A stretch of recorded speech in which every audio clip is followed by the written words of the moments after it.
బండ్లు ఓడలైతాయి ఓడలు బండ్లైతాయి అనే శాస్త్రం చెప్పుకుంటాం కదా. అగో గదే అయింది. ఓనాడు నిండు సభల శుద్ధ పూస నల్లారి కిరణాలు ఏమన్నాడు, తెలంగాణకు ₹1 ఏం చేసుకుంటారో చేసుకోండ్రి అని తెగబడ్డట్టే మాట్లాడిండు కదా. ఇప్పుడేమంటాడు, ఓట్లు అయిపోయినాక జాడ పత్త లేకుండా అజ్ఞాతవాసం చేస్తున్నాడు. ఇప్పుడు చూడురి ఏడ ఓగట్టుకున్నదో ఆన్నే రావట్టుకున్నది మన తెలంగాణ. చూసిన్రా, షెండును బండకేసి కొడితే ఏమవుతుందో ఇవాళ అసెంబ్లీలో గదే అయింది.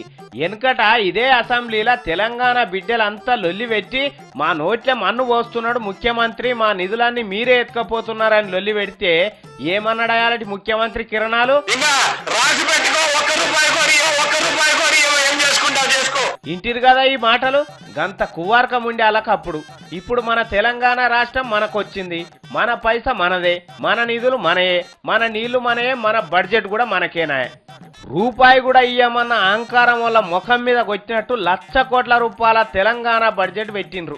ఏడనైతే అవమానం పాలు చేసిండ్రో మనల్ని, ఆడనే తెలంగాణ తల్లి తలకాయ ఎత్తుకునేటట్టు చేసిర్రు సర్కారోళ్ళు.